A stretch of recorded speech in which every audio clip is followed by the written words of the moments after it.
Innalhamdalillah nahmaduhu wa nasta'inuhu wa nastaghfiruh wa na'udzu billahi min sururi anfusina wa min sayyiati a'malina may yahdihillahu fala mudhillalah wa may yudlil fala hadiyalah wa asyhadu an la ilaha illallah wahdahu la syarikalah wa asyhadu anna muhammadan abduhu wa rasuluhu alladzi la nabiyya ba'dah amma ba'du. Bapak dan Ibu, ikhwati iman yang dirahmati Allah, puji dan syukur kehadirat Allah yang Maha Ghafur, kita bisa bertemu kembali dalam acara kajian Ba'da Zuhur ya, secara virtual di channel BKM Darul Ihsan Telkom Gerlong. Insya Allah tema yang akan disampaikan pada kesempatan kali ini adalah mengenai tujuan penciptaan manusia menurut Al-Quran. Subjek ini menjadi penting karena ini merupakan pertanyaan yang dicari-cari oleh manusia berabad-abad ya. Melibatkan berbagai macam budaya, melibatkan berbagai macam agama, begitu. Kitab suci ya, tokoh-tokoh agama, semua memiliki penjelasan masing-masing. Nah, tetapi tidak ada yang mampu memuaskan ya hasrat mencari manusia, sehingga ketika kita perhatikan budaya barat misalkan, mereka kecewa dengan agamanya sendiri ya. Mereka sudah tidak mau lagi menggunakan standar agama untuk mencari nilai atau kebenaran. Karena itu berbeda dengan Al-Quran.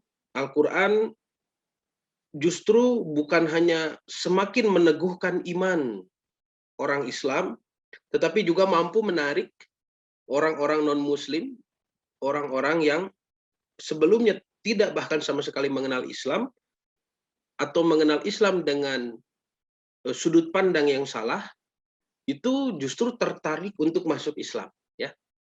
Nah, penjelasan tentang the purpose of life, ya, atau tujuan kehidupan manusia ini, insya Allah kita bahas ya, sedikit demi sedikit, tentu saja dengan kerangka berpikir komparasi ya, atau studi banding. Nah, sebelum kita melihat apa yang Al-Quran katakan tentang bagaimana manusia itu diciptakan dengan rencana besar ya, rencana Allah Subhanahu wa taala yang besar dan sudah diuji coba begitu ketika sejak penciptaan manusia pertama. Nah, tapi sebelum ke sana, mari kita lihat dulu salah satu di antara kitab suci yang dipakai oleh orang-orang barat, ya, yaitu Bible. Bagaimana Bible menjelaskan tentang penciptaan manusia. Nanti kita bisa cari tahu, oh seperti ini orang barat dulu berpikir, ya, karena mereka mengkaji agama lewat kitab suci tersebut. Nanti kita bedakan atau bandingkan dengan ayat-ayat Al-Quran. Nah, ikhwatu iman yang dirahmati Allah, ini saya kutip dari Sefer Bereshit, ya, salah satu kitab ya, Sefer itu kitab gulungan di dalam kitab Torahnya Nabi Musa yang mereka sebut ya hari ini sebagai Tanakh atau Torah Nevi'im Ketubim. Nah, ini di dalam kitab Torah yang ada sekarang, terlepas dari kontroversi apakah itu masih asli atau sudah, ya, bukan tulisan Nabi Musa, tapi kalau kita berbicara Torah, ya, hari ini di kalangan akademis pasti mengakui bahwa inilah Torah yang diakui pada zaman kita. Nah, Bapak Ibu yang dirahmati Allah, di Sefer Bereshit atau orang Nasrani menyebutnya kitab Kejadian, ya. Pasal kedua ayat ke-7 sampai nanti ayat ke-23 ya kalau tidak salah nanti. Bagaimana tentang penciptaan manusia pertama, lalu kenapa dia ditempatkan dulu di surga lalu pindah ke bumi. Ya, memiliki teman hidup perempuan, kemudian ada kasus pelanggaran yang menjadi dosa pertama ya, original sin. Nah, kita bandingkan bagaimana ya desain atau rencana Tuhan ya rencana Tuhan kepada penciptaan manusia.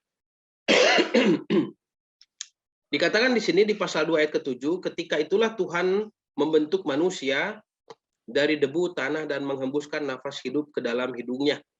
Demikianlah manusia itu menjadi makhluk yang hidup. Selanjutnya Tuhan Allah, ini penerjemahan yang salah sebetulnya ya, disebut Tuhan Allah itu. Harusnya ini selanjutnya Tuhan yang berbentuk bertuliskan dengan huruf kapital itu, itulah nama aslinya di dalam bahasa Ibrani yang ditulis dengan 4 huruf ya, YHWH. Ya, jadi YHWH atau Yahweh adalah Allah menurut pendapat Rabi Yahudi, Rabi Sa'adia Gaon Al-Fayumi. Jadi Tuhan Yahudi dengan Tuhan umat Islam itu sama, Allah. Makanya diterjemahkan Tuhan seperti ini kekeliruan sebetulnya ya. Kemudian Allah di sini adalah terjemahan dari kata ilah. Ya, Elohim atau Tuhan. Jadi Tuhan yang bermakna umum, pangkat, diterjemahkan dengan Allah. Allah ini nama pribadi Tuhan. Ini 2 pelanggaran ya, menyebut Tuhan Allah itu. Jadi ayat aslinya berbunyi, ketika itulah Yahweh, Tuhan, begitu ya, membentuk manusia dari debu. Selanjutnya, Yahweh, Tuhan, membuat tanaman atau membuat taman di Eden. Ya. Jadi diterjemahkan ini oleh Lembaga Alkitab Indonesia keliru ya, dan ini bisa masuk pada pelecehan nama Allah ya. Karena Allah adalah proper name, nama zat sang pencipta, nama Tuhan. Tetapi di sini Allah digunakan untuk menerjemahkan kata Tuhan, itu salah ya. Nah, tapi itu masalah yang lain ya. Nah, di sini disebutkan membuat Taman Eden di sebelah timur, lalu manusia itu ditempatkannya. Ya, disitulah ditempatkannya manusia yang dibentuknya itu. Jadi manusia ditempatkan di surga Eden. Lalu Tuhan menumbuhkan berbagai pohon dari bumi yang menarik dan yang baik untuk dimakan buahnya. Nah, di sini disebut satu pohon kehidupan yang ada di tengah taman-taman itu, serta pohon pengetahuan. Jadi ada 2 pohon ya, kalau versi Alkitab. Ada pohon kehidupan, ada pohon pengetahuan. Lalu ada sungai mengalir ya, ada sungai Pison, sungai Hawilah, sungai Gihon ya, sungai Tigre dan Efrat. Nah, pokoknya dari ayat ke-7 sampai 14 ini ada kalimat manusia diciptakan lalu ditempatkan di surga Eden. Ya, tidak ada di sini ungkapan bahwa manusia itu mau dikirim ke bumi, tidak ada ya. Jadi di surga, di Eden, di Taman Eden, kemudian Tuhan pun menyediakan 2 buah pohon, yaitu pohon kehidupan dan pohon pengetahuan. Nah, kemudian Tuhan mengambil manusia dan menempatkannya dalam Taman Eden. Lalu saya garis bawahi berwarna merah, ini untuk apa ditempatkan di Taman Eden? Untuk mengusahakan dan memelihara taman itu, ya. Jadi tamannya harus dipelihara, dijaga oleh manusia. Lalu Tuhan memberi perintah kepada manusia, semua pohon dalam taman ini boleh kau makan buahnya dengan bebas. Tetapi pohon pengetahuan tentang yang baik dan yang jahat itu makan buahnya. Oh, jadi kan ada pohon pengetahuan, ada pohon keabadian. Jadi ada 2 pohon. Tapi Tuhan melarang untuk memakan pohon yang dengannya manusia bisa mengetahui mana yang baik dan mana yang jahat. Jangan kau makan, sebab pada hari engkau memakannya, pastilah engkau mati. Jadi ini kata Tuhan kepada Adam, ya, jangan makan pohon pengetahuan. Ya, jangan sampai kamu bisa mengetahui apa yang baik dan yang buruk. Nanti ketika dimakan pohon itu, kamu mati. Kemudian Tuhan berfirman, tidak baik kalau manusia itu seorang diri saja. Dan di sini ada penciptaan manusia ya. Tuhan membentuk dari segala binatang hutan dan segala burung di udara, dibawanya lah semua kepada manusia untuk melihat bagaimana ia menamainya, dan seperti nama yang diberikan manusia itu kepada tiap-tiap makhluk hidup. Demikianlah nanti nama makhluk itu. Ini ada proses penamaan ya. Yang mana di sini manusia menamai sendiri makhluk-makhluk yang Allah ciptakan. Manusia memberi nama kepada segala ternak, kepada burung di udara. Ini seperti diulang ya ayatnya. Jadi kalau Bapak Ibu membaca kitab Kejadian, itu seperti diulang. Ini ayat 19 dengan ayat 20 bunyinya seperti sama isinya ya. Seperti diulang. Apalagi kalau terus membahas sampai kisah Nabi Nuh, itu nanti terus diulang-ulang. Nah, saya juga awalnya membaca kitab Yahudi ini dan juga kitab Nasrani bingung kenapa banyak ayat yang terus diulang-ulang ya. Sampai saya membaca karya tulisan Dr. Maurice Bucaille ya, Maurice Bucaille yang berjudul Bible, Al-Quran dan Sains. Beliau mengatakan teks di dalam kitab Perjanjian Lama ini ya, Sefer Bereshit atau kitab Kejadian memang bersumber dari tiga manuskrip yang berbeda ya. Satu ada manuskrip Yahudis ya, dua ada manuskrip Elohis, dan tiga ada manuskrip sakerdotal. Jadi tiga ini adalah Sefer Bereshit, hanya saja beda sumber. Nah, supaya tidak melewatkan ya satupun berita dari tiga manuskrip tersebut, maka akhirnya digabung begitu ya. Digabung. Jadi ayat 19 dengan ayat 20 bisa jadi dikutip dari manuskrip yang berbeda. Bukan dari sumber yang sama ya, makanya diulang. Isinya berulang ya. Nah, tidak apa-apa. Nah, lalu Tuhan Allah membuat manusia itu tidur nyenyak ya. Ketika tidur, Tuhan mengambil salah satu rusuk daripadanya, ia lalu menutup tempat itu dengan daging. Rusuk itu diambil Tuhan dari manusia, dibangunnya seorang perempuan, lalu dibawanya kepada manusia itu. Inilah dia tulang dari tulangku dan daging dari dagingku. Ia akan dinamai perempuan, sebab ia diambil dari laki-laki. Sebab itu seorang laki-laki akan meninggalkan ayah dan ibunya dan bersatu dengan istrinya, sehingga keduanya menjadi satu daging kembali. Maka keduanya telanjang, ya. Jadi Adam dan Hawa asalnya tidak pakai pakaian ini.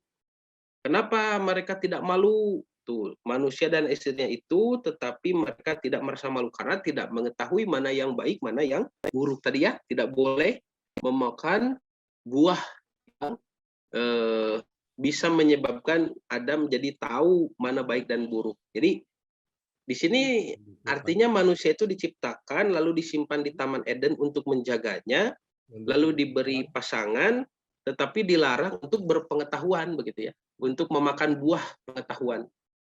Tidak boleh. Nah, maka kita lihat pasal selanjutnya.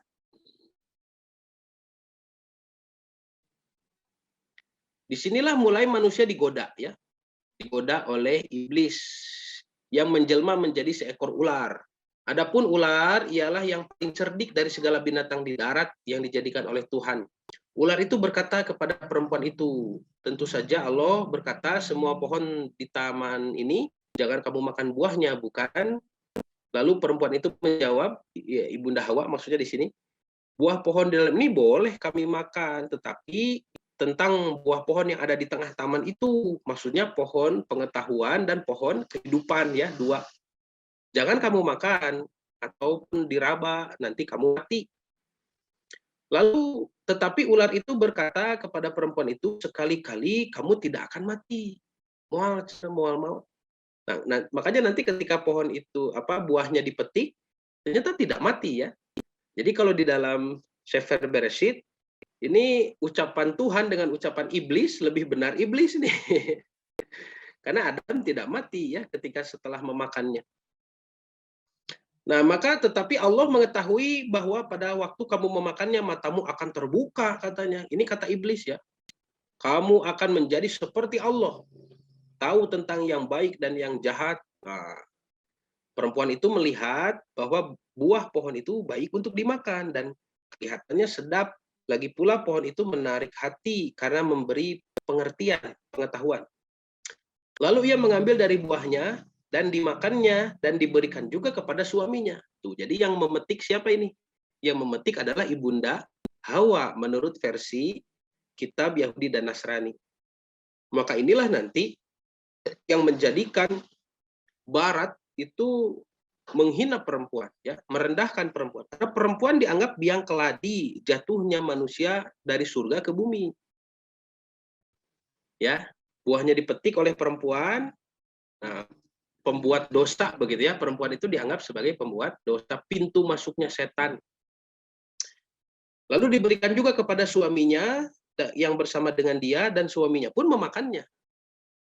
Maka terbukalah mata mereka berdua, jadi punya pengetahuan dari buah tersebut, dan mereka sekarang tahu, oh ternyata kami ini tidak pakai baju, dan ini adalah sesuatu yang memalukan, telanjang. Lalu mereka menyemat daun pohon ara dan membuat cawat, ya, makan pakaian minim lah begitu.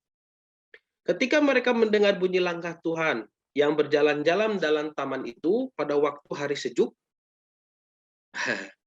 bersembunyilah manusia dan istrinya itu terhadap Tuhan di antara pohon-pohon dalam taman. Tetapi Tuhan memanggil manusia itu dan berfirman, di manakah engkau? Itu jadi Tuhan untuk apanya? Padahal yang makan buah pohon itu manusia, dan Tuhan mengatakan, ya kamu akan mati, tapi tidak mati juga ya. Ia menjawab, ketika aku mendengar bahwa engkau ada di taman ini, aku menjadi takut, ini kata Adam, karena aku telanjang, sebab itu aku bersembunyi. Kata Tuhan, siapa yang memberitahu kamu bahwa engkau telanjang?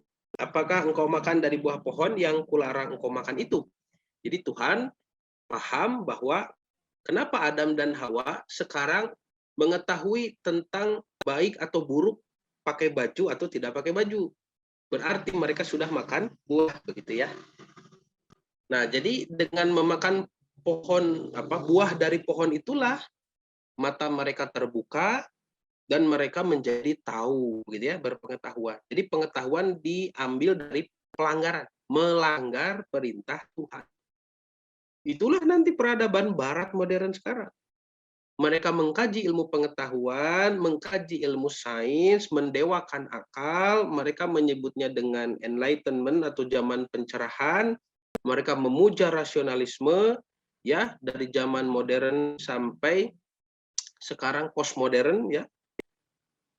Itu dengan meninggalkan perintah Tuhan, dengan meninggalkan agama, ya.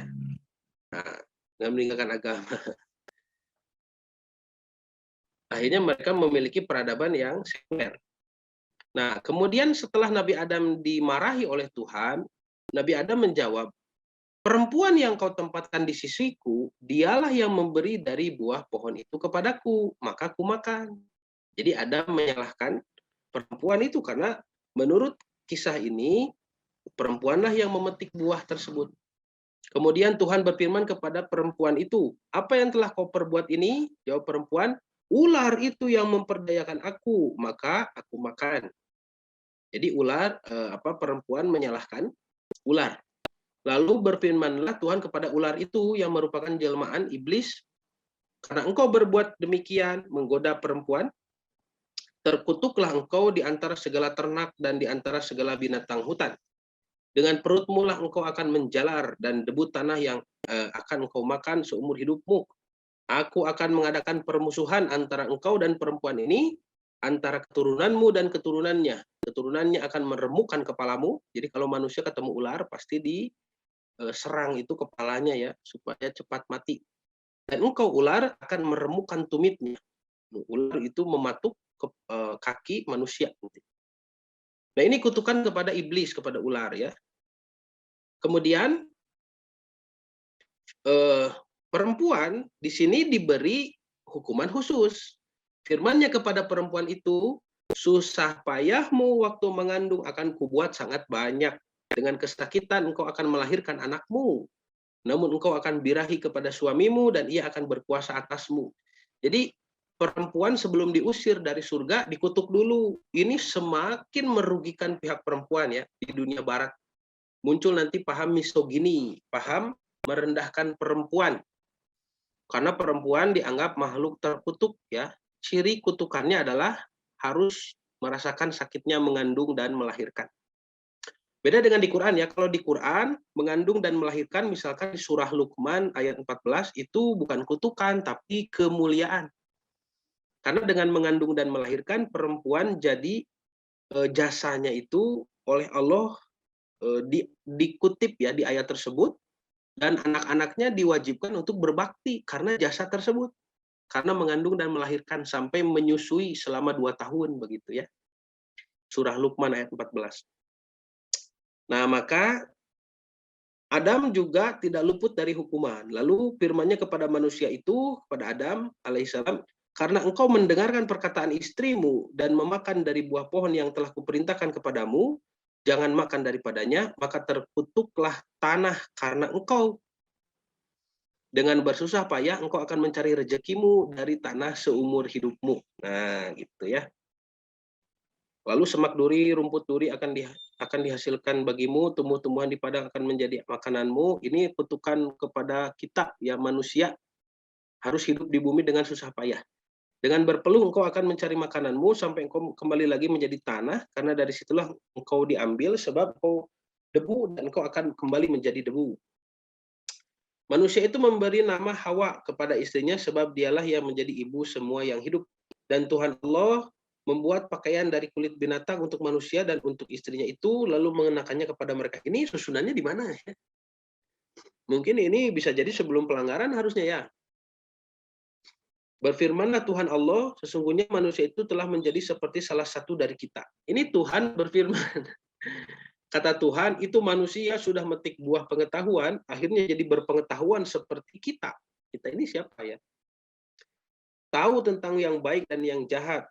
Jadi karena manusia sudah berpengetahuan, sekarang jangan sampai ia mengulurkan tangannya dan mengambil pula dari buah pohon kehidupan. Kan pohonnya ada 2, ada pohon pengetahuan, ada pohon kehidupan, keabadian. Yang pohon pengetahuan sudah dimakan, terlanjur. Jangan sampai dia memakan pohon keabadian. Ya, sehingga ia hidup untuk selama-lamanya, jadi abadi, kekal seperti Tuhan.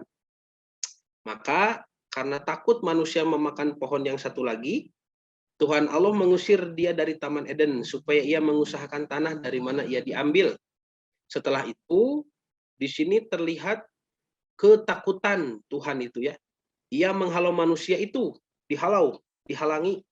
Dan di sebelah timur Taman Eden ditempatkannya lah beberapa kerub dengan pedang yang bernyala-nyala dan menyambar. Jadi ada malaikat ya, makhluk yang menjaga pohon keabadian, pohon kehidupan itu, untuk menjaga jalan pohon kehidupan tuh ya. Jadi ini kisah tentang penciptaan Nabi Adam alaihissalam dan si Bunda Hawa alaihissalam yang dulunya di Taman Eden lalu melanggar dan dikeluarkan dari bumi. Hikmah yang bisa dilihat ya, kesimpulan dari kisah ini, satu, Tuhan memang mau menciptakan manusia di Taman Eden untuk menjaganya.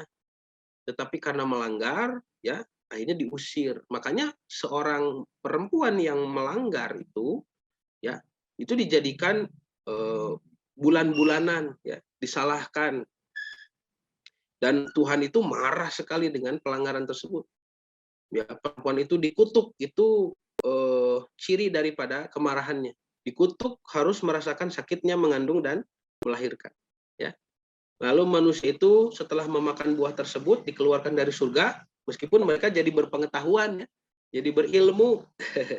Jadi ilmu diambil dari pelanggaran, ya, diambil dari pelanggaran. Nah kemudian Tuhan pun merasa ketakutan supaya pohon itu tidak didekati lagi, ditempatkanlah sampai malaikat yang menghunuskan pedang di sekitarnya, ya.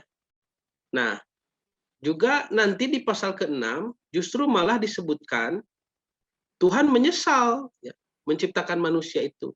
Ini dalam kitab Yahudi dan Nasrani dikatakan, menyesallah Tuhan, maka menyesallah Tuhan bahwa ia telah menjadikan manusia di bumi dan hal itu memilukan hatinya.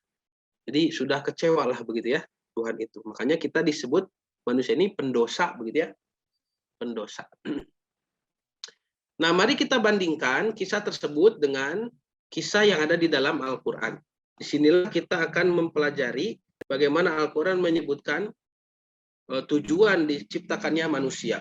Allah Subhanahu wa taala berfirman di dalam surah Al-Baqarah ayat ke-30 sampai nanti 37 dan 38 ya.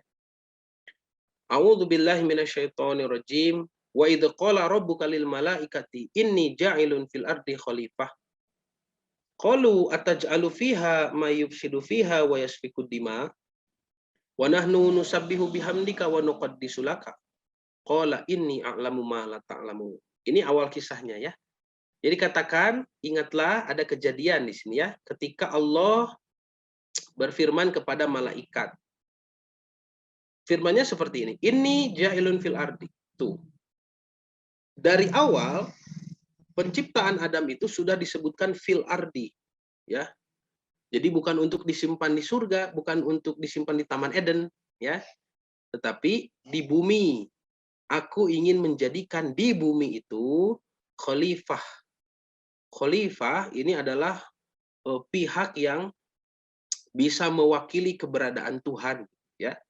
Jadi khalifatullah, khalifah Allah. Jadi keberadaan Allah di alam semesta itu bisa diwakili kalau di planet bumi itu dengan keberadaan manusia. Maka semua sifat-sifat kemahahebatan Allah, Allah nanti ajarkan kepada manusia, ya. Sifat penyayang, sifat penyabar, sifat bijaksana, ya. Kemudian pengayom, pengurus, ya, ramah, begitu, ya, peduli, ya, tanggung jawab, berani, gagah, pemberi makan rezeki, semuanya, ya. Jadi, wah, manusia itu nanti jadi makhluk yang hebat karena Allah Subhanahu wa taala mengajarkan semua nama-nama Asmaul Husnanya. Maha ini, maha itu, semuanya diajarkan kepada manusia nanti kalau jadi khalifah di bumi. Nah, ini jadi dari awal manusia itu sudah ingin ditempatkan di muka bumi. Qalu, lalu malaikat protes. Kenapa protes? Di sini dialognya tidak disebutkan secara detail. Para ulama ahli tafsir menjelaskan ketika Allah menggunakan kata wa'idh dan ingatlah. Itu ada kejadian yang mana kejadian itu oleh Quran hanya diambil poin pentingnya saja. Jadi tidak mewakili dialog yang selengkap-lengkapnya. Maka ketika Allah memperkenalkan akan menciptakan makhluk baru yang akan menjadi khalifah di muka bumi, Allah sudah sebutkan desainnya bagaimana. Manusia itu seperti ini, makhluk yang memiliki potensi kejahatan dan kebaikan, ya. Dia adalah jiwa yang punya akal dan hati, bisa condong pada kebaikan, bisa condong pada kejahatan, lalu dihidupkan dengan ruh Allah dan dibungkus dengan jasad. Nah, kalau makhluk yang seperti itu diberi akal dan hawa nafsu, beda dengan malaikat, malaikat hanya punya akal, tidak punya hawa nafsu. Maka malaikat berpikir dengan kemampuan akalnya, berarti makhluk seperti ini bisa saling membunuh, bisa saling berebut kepentingan, bisa juga merusak perintah Tuhan. Dan malaikat tidak mau itu terjadi. Makanya malaikat mengatakan, ataj'alu fiha ma yufsidu fiha wa yasfiku dima. Ya Allah, apakah engkau akan menjadikan orang yang mufsid, fasad. Fasad itu kerusakan agama, ya, kerusakan perintah Tuhan. Perintah Tuhan dilanggar nanti. Yufsidu fiha, dia merusak di muka bumi. Wa yasfiku dima'a, dan dia mengalirkan darah. Ya, dia mengalirkan darah. Wa nahnu nusabbihu bihamdika wa nuqaddisu laka. Padahal kami di sini bertasbih kepadamu, mengkuduskanmu, ya, memujimu. Kenapa tidak kami saja yang menjadi khalifah di muka bumi? Coba-coba Bapak Ibu, bukankah pertanyaan malaikat ini adalah pertanyaan umat manusia sampai sekarang? Dari dulu, kenapa Allah menciptakan manusia makhluk seperti ini? Ya, berbuat jahat, merusak, saling membunuh, ya, menipu, kemudian meresahkan sesama manusia, berbohong, ya, apalagi maksiat-maksiat yang begitu banyak, berjudi, berzinah, dan segala macam. Kenapa tidak Allah ciptakan saja kita soleh semuanya, begitu ya? Nah, pernah tidak kita berpikir yang sama dengan malaikat? Ataj'alu fiha ma yufsidu fiha wa yasfiku dima. Kenapa harus menciptakan manusia makhluk seperti ini? Ada potensi kejahatan. Kenapa tidak soleh saja semuanya? Beres. Allah tidak usah repot-repot mengatur hukum, ya, lalu memberikan pahala dosa, lalu nanti ditimbang, ya, nanti ada yang dihukum, kasihan, kan begitu ya. Nah, itu jadi pertanyaan manusia ini. Apa yang malaikat ucapkan kepada Allah Subhanahu wa taala ini, yaitu yang juga sering kita pertanyakan kalau kita merenungkan ya, kenapa ya tidak semua manusia diciptakan soleh saja seperti malaikat. Lalu Allah menjawab dengan jawaban qala inni a'lamu ma la ta'lamun. Aku mengetahui, a'lamu ini isim tafdil ya, artinya lebih mengetahui. Aku lebih mengetahui ma la ta'lamun, apa yang kamu tidak ketahui. Kalau dalam bahasa sekarang ya, ini seolah-olah Allah mengatakan saya tahu apa yang sedang saya lakukan. Ya. Jadi Allah di sini terlihat Tuhan yang menulis Al-Qur'an ini adalah Tuhan yang sangat paham apa yang dia lakukan. Ya. Jadi lihat dan tunggu saja, lihat nanti kata Allah. Nah, lalu apa yang Allah rencanakan ini Allah Subhanahu wa taala ya berikan kepada Adam. Nah, nanti kita lihat dulu lah. Ini ada ayat-ayat detailnya ya. Bentar. Nah, jadi lihat, hanya satu lembar tadi ya, saya pisah-pisah satu ayat. Jadi manusia diciptakan untuk jadi khalifah dan mendiami bumi ini dengan ungkapan fil ardi itu ya, menjadikan khalifah di bumi. Lalu manusia makhluk yang memiliki potensi kebaikan dan kejahatan. Terlihat dari ungkapan malaikat man yufsidu fiha wa yasfiku dima'a. Ini keburukannya. Tetapi Allah menyebutnya sebagai khalifah, ini kebaikannya. Ya, Allah punya cita-cita yang baik, tapi malaikat mengkhawatirkan potensi yang jahat. Ya. Lalu Allah mengatakan, "Inni a'lamu ma la ta'lamun." Aku tahu apa yang sedang kulakukan. Aku tahu apa yang kamu tidak tahu. Artinya, Allah memiliki rencana besar terhadap manusia ini. Dan rencananya itu sebentar lagi diperlihatkan kepada malaikat. Bagaimana Allah Subhanahu wa taala kemudian segera mengajarkan Adam tentang keilmuan. Inilah Bapak dan Ibu yang dirahmati Allah.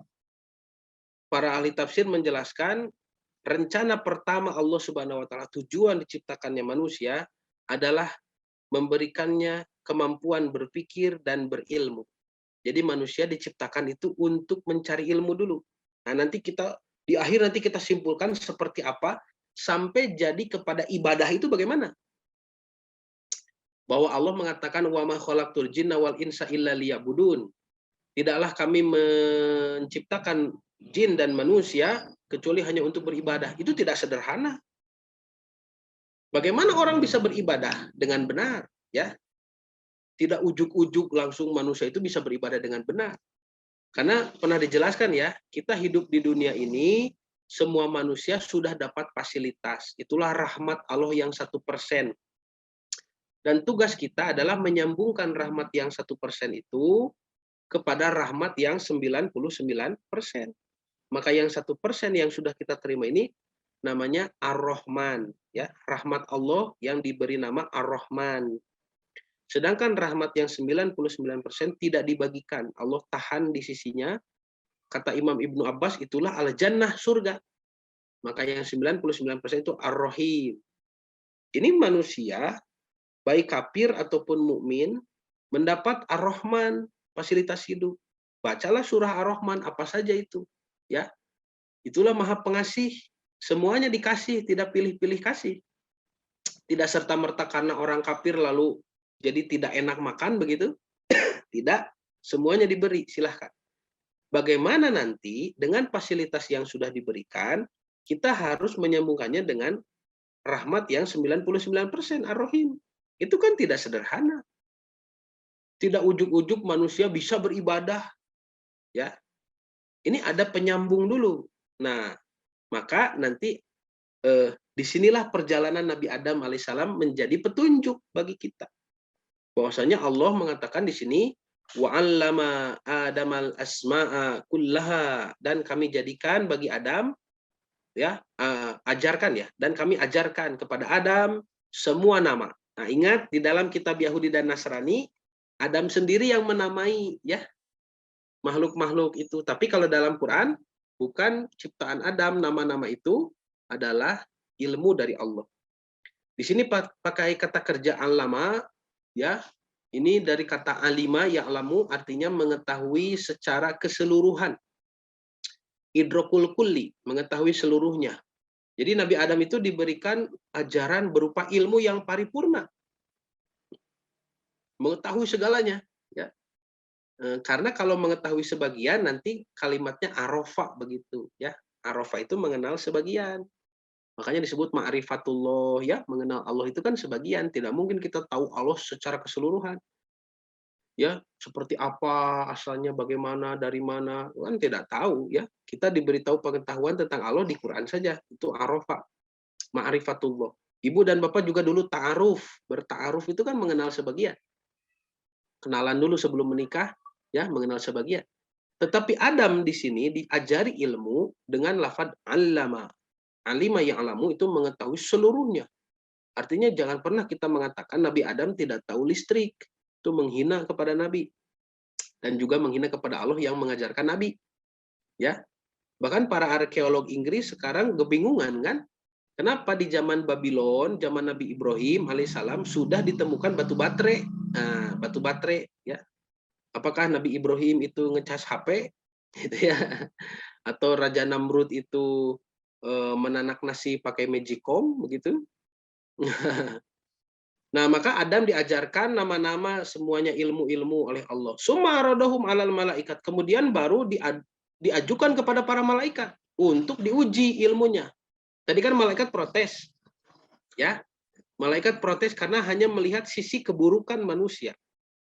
Lalu Allah mengajarkan kebaikan dan ilmu kepada manusia lalu diajukan kepada malaikat. Faqala, Allah berfirman, ambiuni bi asma'i haula'i, hai malaikat, tolong jelaskan tentang ilmu-ilmu semuanya ini. In kuntum shodiqin, jika kamu merasa benar bahwa Adam itu ya makhluk yang hanya bisa merusak, ya hanya bisa mengalirkan darah. Coba sekarang uji pengetahuan Adam dengan pengetahuan yang kamu miliki. Maka malaikat dengan tawadu, karena mereka adalah makhluk yang tawadu, ya, makhluk suci, ya, alaihim salam, mengatakan, menjawab, qalu subhanaka la ilma lana illa ma 'allamtana innaka antal alimul hakim. Maha suci Engkau ya Allah, tidak ada pengetahuan pada diri kami kecuali apa yang Engkau beritahu kepada kami. Innaka antal alimul hakim, Engkau lah zat yang maha mengetahui, yang maha bijaksana. Bahasa uramanya ampun paralun gitunya, mau diadukan diajukan, ditandingkan ilmunya dengan Adam, yang mana Adam itu diajari langsung oleh Allah Subhanahu wa taala. Malaikat tidak mau. Nah, maka di sini Allah menunjukkan bagaimana rencana pertama membentuk manusia itu supaya dia berilmu itu berhasil. Ya, potensi antara kejahatan dan kebaikan di dalam diri manusia yang diragukan oleh malaikat itu, nah bisa dikuasai oleh ilmu nih. Qala ya Adamu ambihum bi asma'ihim. Adam jelaskan kepada malaikat. Falamma ambahum bi asma'ihim. Adam dengan mudah saja menjelaskan ilmunya. Ini begini.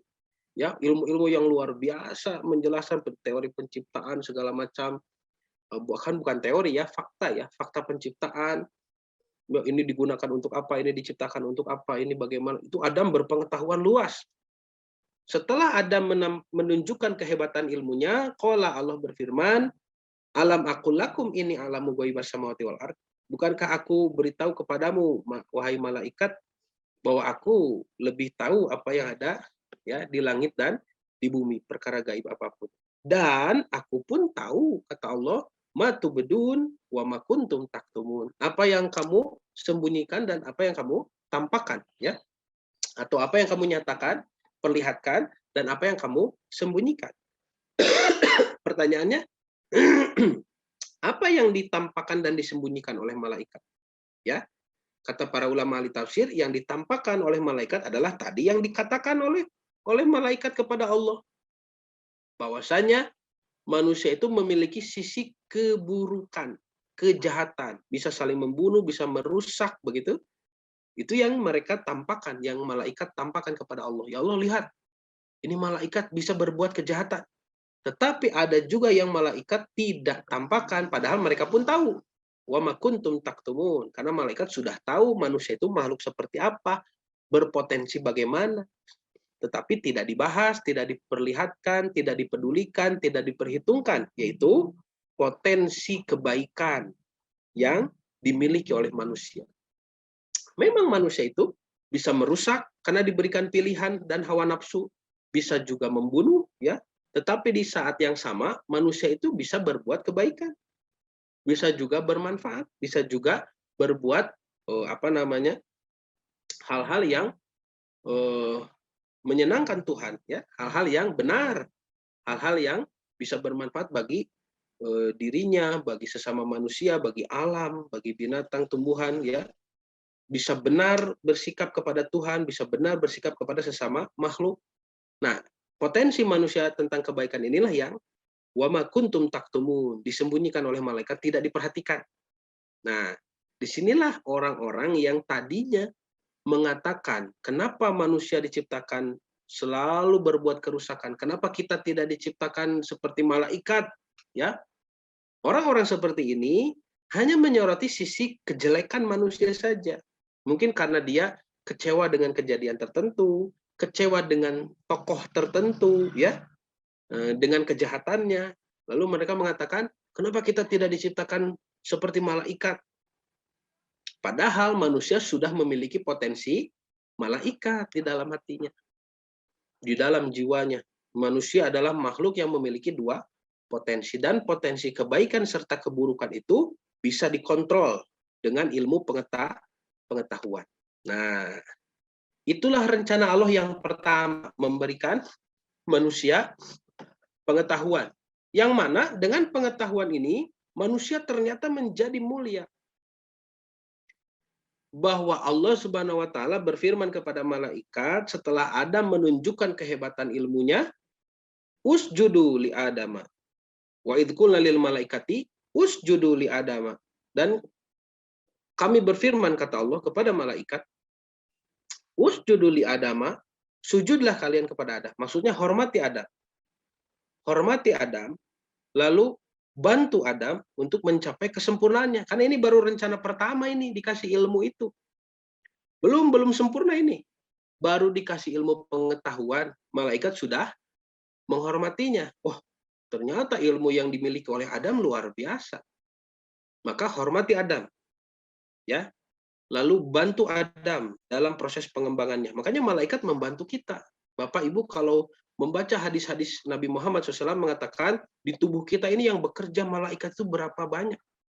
Mata berkedip, ya, hidung, saluran pernapasan, kemudian mulut mengunyah, indera-indera pengecap, perasa, kemudian telinga mendengar, kulit meraba, belum sistem pencernaan, ya, belum sistem air keringat, ya, kemudian kemana makanan itu yang kita makan berbelok diserap tubuh, vitamin ke sini, mineral ke sana, karbohidrat ke sini, ya, serat ke sana, vitamin, zat besi segala macam.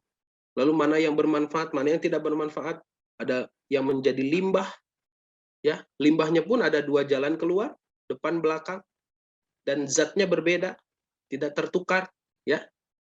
Kemudian bagaimana sistem kulit, ada sel-sel saraf yang berfungsi untuk merasakan sakit, bulu-bulu, ya, di kulit kita, kemudian sel darah, daging, lalu juga sistem otak, ya, berpikir, memori, apa yang kita pikirkan, otak kanan, otak kiri, otak tengah, semuanya itu tidak bekerja secara kebetulan, ya.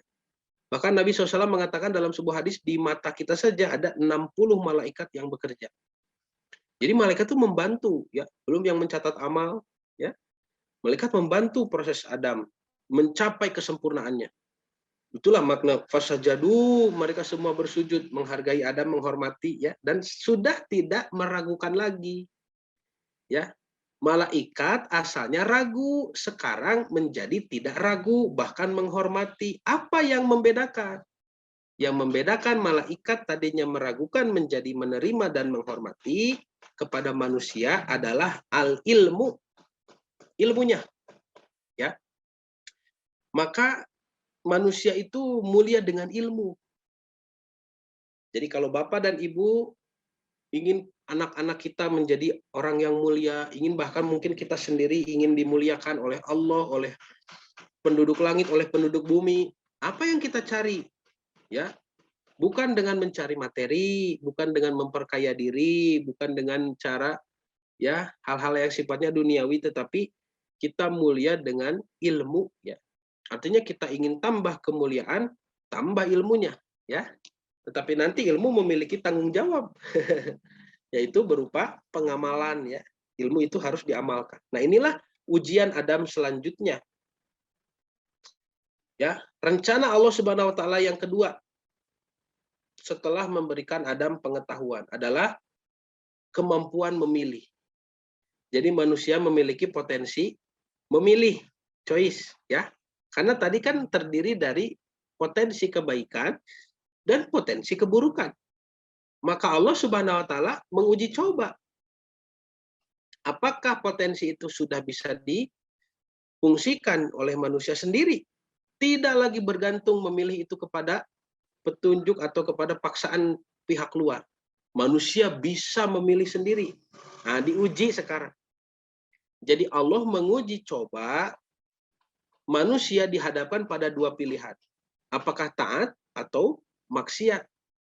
Itulah kenapa di ayat selanjutnya Allah berfirman, "Wa qulna ya Adamu uskun anta wa zaujukal jannah." Hai Adam, tinggallah kamu bersama istrimu itu jannah di taman tersebut. Wa kula dan makanlah oleh kalian berdua minha dari taman itu rogodan haitsu syi'tuma. Bebas lah sekehendak hatimu. Boleh sesukamu. Lalu di sini Allah ingin melihat apakah rencana keduanya berjalan lancar, apakah makhluk yang diciptakan ini sudah otomatis bisa bergerak, ya. Mungkin kalau kita menciptakan sesuatu, kita uji coba kan, dites. Apakah lancar tidak nih sistem yang kita ciptakan? Maka Allah pun menguji Adam. Adam sudah diberi potensi kebaikan keburukan, lalu sudah diberi pengetahuan untuk mengontrolnya. Sekarang diuji, wala taqroba hadhihi syajaroh. Tapi Adam, coba-coba sini, jangan kau dekati pohon ini ya. Fatakuna minadz-dzalimin, nanti kamu termasuk orang-orang yang zalim. Kamu akan berat pada potensi kejahatan. Kenapa? Karena potensi kejahatan dan kebaikan itu bergantung pada taat atau tidaknya kepada perintah Tuhan yang menciptakan. Settingannya sudah begitu. Maka ketika Adam alaihissalam dilarang oleh Allah mendekati pohon ini pohon tidak ada apa-apanya, pohonnya acak saja begitu. Ya. Bahkan menggunakan kata hadhihi syajarah ini ungkapan yang ringan begitu. Ini isim mausul. Hadhihi syajarah, pohon ini pohon ini. Itu ya. Adam jangan dekati ini ya. Bisa tidak taat kepada ucapan, kepada firman Allah. Jadi Allah tidak ada ketakutan manusia bisa seperti apa kalau makan pohon itu, merasa terancam sampai pohon itu dijaga oleh malaikat dengan menghunuskan pedang. Tidak. Versi Quran, Al-Quran hanya mengatakan, Adam, jangan kau dekati pohon ini, ya, gitu kan? Ini hanya sedang menguji apakah Adam sudah bisa memilih sendiri atau tidak begitu. Jadi setelah diperintah seperti itu, diuji kan? Nah, sekarang manusia sudah bisa memilih sendiri. Ternyata pilihannya salah. Pohonnya dipetik. Tetapi meskipun itu kesalahan, ciptaan Allah ini sudah bekerja sendiri. Itulah yang Allah ingin lihat sebetulnya. Ya, Allahu a'lam. Jadi Allah berfirman, wa qulna ya Adam uskun anta wa zaujukal jannah wa kula minha ragadan haitsu syi'tuma wa la taqrabu hadhihi syajarah. Tapi jangan kau dekati pohon ini, fatakuna minadz-dzalimin. Di sini Allah hanya menguji coba apakah manusia sudah berfungsi sesuai rencananya, bisa memilih atau tidak begitu. Manusia sudah bisa memilih antara yang baik dan yang buruk. antara pilihan benar dan pilihan salah, meskipun pilihan pertama yang dilakukan, debutnya sebagai makhluk yang memilih, itu pilihan yang salah. Maka Allah mengatakan fa'azallahuma syaitanu anha fa'akhrajahuma. Dan setan mengelabui keduanya. Di sini perempuan tidak disalahkan, ya. Ibu tidak disalahkan oleh Allah.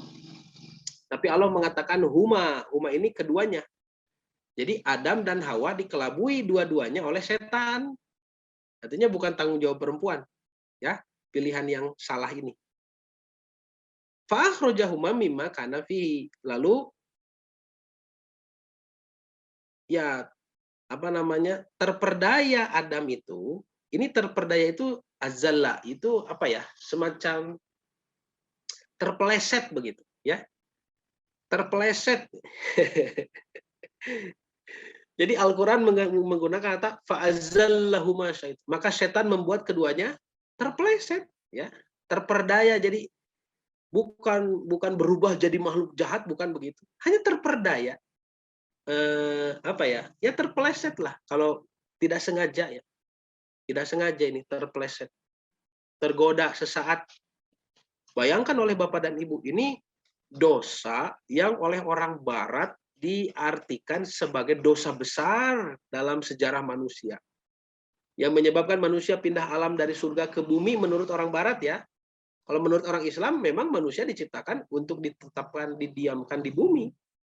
Tapi untuk orang Barat yang mengacu pada kitab Yahudi dan Nasrani, ini dosa besar sekali. Tetapi Al-Quran menyebutnya dengan fa'azzalahuma. Mereka terperdaya saja, terpeleset begitu. Fa'akhrajahuma mimma kana fi, makanya mereka harus keluar. Kenapa? Berarti sudah berfungsi dengan baik. Manusia sekarang bisa memilih, tapi pilihannya salah di sini. Ya, memilih antara benar dan salah sudah bisa, ya sudah. Karena awalnya juga mau diciptakan itu untuk di dunia menjadi khalifah, ya sekarang saatnya ini sudah berfungsi dengan baik. Wa qulna, kami berfirman, ihbitu ba'dukum li ba'din aduwwun. Pergi dari surga ini, kalian sesama satu dengan yang lainnya, maksudnya manusia dengan iblis, tadi dengan jin, aduwwun jadi musuh. Ini ketetapan Allah. Walakum fil ardi mustaqorrun, dan bagi kalian di bumi itu mustaqor. Mustaqor itu semacam apa ya, tempat berdiam diri, tempat tinggal begitu, ya. Wa mataun, mata itu perbekalan, ya, simpanan begitu. Ilahin, ya, sampai batas waktu yang ditentukan. Jadi dikasih fasilitas. Seperti Bapak dan Ibu ditempatkan misalkan oleh atasan, Pak, Bu, sudah dibookingkan hotel di sana, ya, selama 3 hari. Ini kamarnya nomor sekian. Nanti pagi-pagi ada sarapan, makan siang, tidurnya di sini, Ibu, Bapak. Begitu, ya. Itu di sana, ya, di hotel itu tinggal. Nah, maka manusia itu, ya, tidak menjadikan Allah kecewa ataupun murka dengan pemilihan yang salah tadi. Tetapi justru di sini rencana Allah berjalan sesuai kehendaknya. Oh, manusia sudah bisa memilih sekarang, sudah bisa memilih sendiri, maka saatnya turun ke bumi. Tidak ada yang salah dengan ciptaan Allah, ya. Allah tidak menciptakan dengan salah. Semuanya berjalan sesuai rencana. Nah, maka ketika Allah mengatakan waqulnah bitu ba'dukum li ba'din, di sini tidak terlihat adanya kemurkaan, adanya kemarahan, tidak. Kami hanya berfirman, sekarang kamu turun. Cok. Ya, turun ke bumi, dan mungkin di bumi nanti manusia takut, ya. Berdua, laki-laki dan perempuan. Kemudian tidak enak di Taman Eden juga, tidak seenak di Taman Surga sana. Di bumi kita harus menanam dulu, kita harus beternak, kita harus susah payah. Maka Allah Subhanahu wa taala mengatakan, nanti kuberikan petunjuk, ya. Jadi silahkan kamu tinggal di sana, dan nanti akan diberikan fasilitas, ya. Ini mataun itu harusnya diartikan perbekalan, ya. Kalau dalam terjemahan Al-Furqan, Tuan Hasan rahimahullah disebut perbekalan. Jadi di bumi itu ada fasilitas, ya, tempat tinggal, ada perbekalan. Silahkan kamu di sana, dan harus ya menjadi khalifah. Apa yang Allah ajarkan nanti harus diikuti supaya mencapai derajat khalifah itu. Nah, jadi disinilah rencana Allah yang ketiga. Setelah manusia itu disimpan di bumi, maka manusia menghadapi ujian berupa kesulitan itu. Jadi, nah ini kasus yang tadi dulu ya, kesalahan memilih Adam dalam debutnya sebagai manusia yang harus memilih, ternyata pilihannya salah. Maka Adam memohon maaf atas sikapnya yang salah tersebut dan bertaubat kepada Allah, dan taubatnya sudah diterima. Tidak ada murka di sini. Allah tidak terlihat menghardik, apalagi sampai mengutuk perempuan ya seperti di dalam kitab Yahudi dan Nasrani, tidak ada. Ya, ini Adam meminta ampunan karena tahu bahwa apa yang dilakukannya di Taman Eden itu salah. Fatalaqqa Adamu min rabbih, maka Adam menerima beberapa kalimat dari Tuhannya. Ini kalimat taubat. Bagaimana cara bertaubat? Fataba alaihi, lalu Adam bertaubat dan Allah memberikan taubatnya, memberikan ampunan. Innahu huwat tawwabur rahim, karena Allah Maha penerima taubat dan Maha penyayang. Ya. Jadi ya bukan kesalahan besar. Adam dan Hawa itu di surga tidak membunuh orang, tidak melakukan sesuatu yang buruk, tidak merusak, begitu tidak. Hanya makan saja, ya, makan pohon yang oleh Allah dilarang. Jadi bukan sesuatu yang merusak secara eksternal, tetapi Adam melanggar perintah Allah itu saja, ya. Dosa besarnya itu. Nah, maka Allah Subhanahu wa taala memang sengaja untuk menempatkan Adam dalam dua pilihan. Apakah taat atau maksiat sebagai uji coba. Ini manusia sudah bisa memilih, oh ya memang jiwa yang dilengkapi dengan akal, dengan hati itu sudah bisa berfungsi memilih. Oh, sudah bisa melanggar ini ya. Ya silahkan. Sekarang tempuhlah takdir kalian di bumi, begitu. Ya. Jadi Al-Quran menjelaskan bagaimana penciptaan manusia pertama kali itu sesuai kehendak Tuhan. Nah, di sini Allah memberikan ketentraman kepada hati manusia yang ketakutan di muka bumi itu. Allah berjanji akan membimbing ya mereka berdua, Adam dan Hawa alaihi wassalam, dengan petunjuknya agar selamat sebagai khalifah di bumi dan nanti bisa kembali ke surganya. Ya. Meskipun ada para ulama yang menjelaskan surga yang ditempati oleh Adam di pohon terlarang itu bukan surga yang nanti orang-orang beriman memasukinya. Ya, ada yang menjelaskan seperti itu. Karena di surga yang nanti kita ke sana, insya Allah ya, amin. Yang 8 pintu itu tidak ada aturan di sana. Tetapi kalau di surganya Adam, ya ada aturan tidak boleh mendekati pohon itu. Artinya surga yang berbeda. Juga di dalam hadis dikatakan surga yang 8 pintu itu harus dibuka pertama kali hanya untuk Nabi Muhammad SAW setelah diciptakan itu. Jadi artinya menurut pendapat ini ulama menjelaskan Taman Edennya Adam ini adalah satu tempat yang lain yang Allah miliki, entah di mana, Allah a'lam ya. Nah, maka Allah berfirman, "Qul nahbitu minha jami'an." Keluarlah kalian semua dari surga itu. Fa imma ya'tiyanakum minni hudan, barang siapa yang ya datang petunjuk kepadamu ya, petunjukku datang kepada kalian, matabi'a hudaya, siapa yang mengikuti petunjuk itu, fala khaufun 'alaihim wa lahum yahzanun, tidak akan takut, tidak akan bersedih. Nah, ini kan janji Allah untuk memperhatikan nasib manusia di bumi. Waladina kafaru, tapi barang siapa yang menutup diri, kafir itu artinya menutup diri ya. Allah sudah memberikan petunjuk, dia pura-pura tidak lihat. Tuh, kafaro itu tertutup, artinya menutupi. Ya. Wakadzabu, dan bahkan menganggap bohong bi ayatina kepada tanda-tanda kami. Tanda-tanda yang kami berikan. Ulaika ashabun nar, itulah penghuni neraka. Fiha khalidun, mereka kekal di. Jadi manusia yang gagal begitu ya. Jadi manusia yang gagal. Ini Bapak dan Ibu kesimpulan sementara ya. Jadi menurut Al-Quran, manusia itu diberi 3. Ini rencana Tuhan ya. Manusia diciptakan satu untuk berilmu. Nah ya, berpengetahuan dulu, tidak ujug-ujug ibadah, bisa beribadah, tidak. Karena kalau kita tidak berpengetahuan, ibadah itu tidak bisa dicapai. Ya, meskipun kebutuhan untuk ibadah itu sudah ada, tetapi ibadah yang benar itu tidak tahu. Dan kalau kita mengikuti ketidaktahuan dalam ibadah, yang muncul hanya musyrik, syirik, ya, kemudian khurafat dan tahayul. Itu bagaimana manusia beribadah atas dasar ketidaktahuan. Nah, makanya sebelum mencapai wa ma khalaqtul jinna wal insa illa liya'budun itu, waduh. Ya, ada proses di sana yang Allah izinkan proses itu berjalan. Manusia tidak semuanya beribadah kepada Allah, ada yang beribadah kepada batu, ada yang beribadah kepada segala macam bentuk makhluk Allah di muka bumi yang Allah ciptakan. Ya, makanya Allah mengizinkan, memberi kesempatan untuk kita mencari pengetahuan dulu. Ini the purpose of life, ya. Tujuan diciptakannya manusia. Untuk apa manusia hidup? Untuk meningkatkan keilmuan. Satu, ini pengetahuan.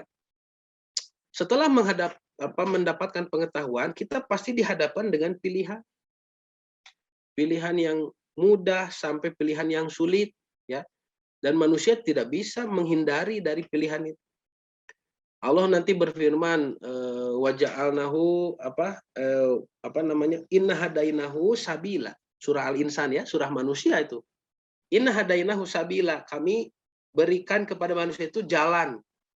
Dua jalan. Imma syakiron wa imma kafuron. Ada yang syukur, ada yang kufur. Ini pilihan. Di surah Al-A'la, ya. Qad aflaha man tazakka wa dzakara isma rabbih fasola. Sungguh bahagia orang yang memilih potensi kebaikannya. Dia mensucikan jiwanya, lalu dia sholat, dia taat kepada Allah. Ini orang-orang yang berbahagia nanti.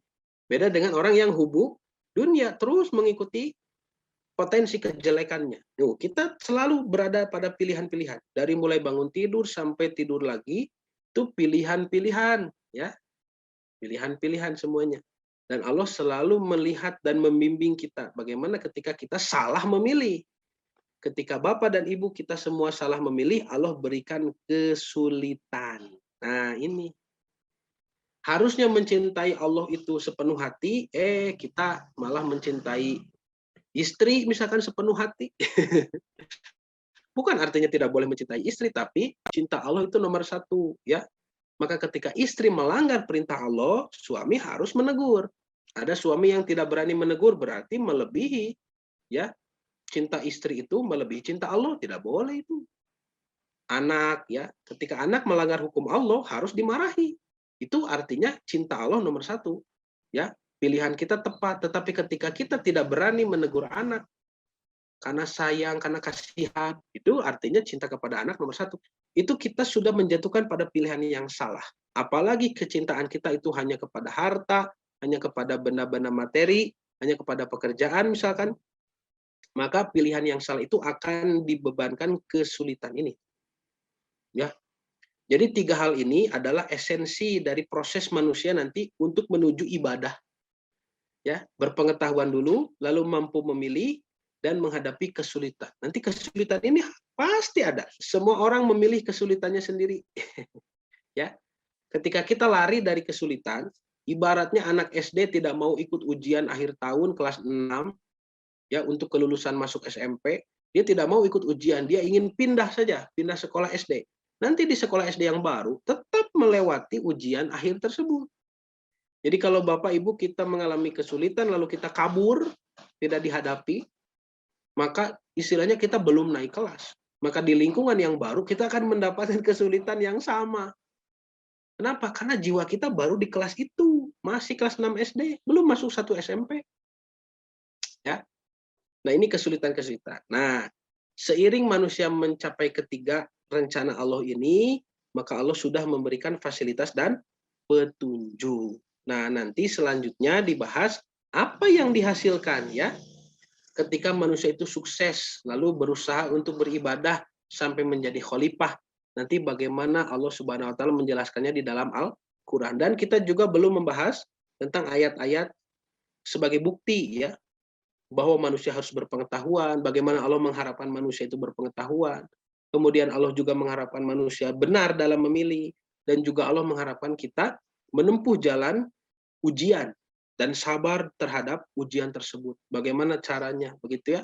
Bagaimana dalam kesulitan kita menemukan jalan keluar, bukan jalan untuk melarikan diri. Karena jangankan manusia biasa, nabi saja, rasul, kalau melarikan diri seperti alaihi salam Nabi Yunus, ya, Nabi Yunus alaihi salam pernah tidak mau menghadapi masyarakat yang rusak dan jahat seperti itu, dan dia meninggalkannya, ya. Lalu Allah memberikan kesulitan yang lain, yaitu ditelan oleh ikan, ya, sehingga Nabi Yunus bertaubat di dalam perut ikan dan Allah memaafkannya. Nah, maka inilah rencana Allah Subhanahu wa taala di dalam penciptaan manusia, ya. Untuk pertemuan kali ini dicukupkan dulu sekian. Insya Allah nanti dilanjutkan lagi ya, karena ini masih bersambung, ya. Seperti apa nanti manusia menemukan jalan untuk beribadah dan menjadi khalifah. Sekian Bapak dan Ibu yang bisa disampaikan. Mohon maaf atas segala kekurangan. Selalu saja waktunya terlalu lama ya. Nah, tadinya mau sampai 1:30 tapi sulit.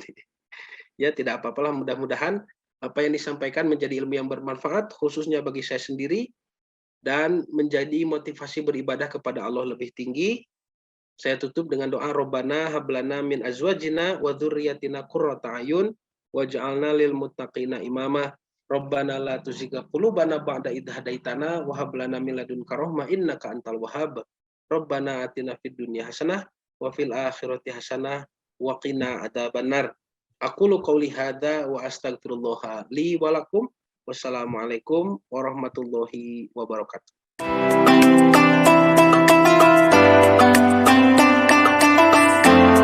Dia dalam genggamanmu.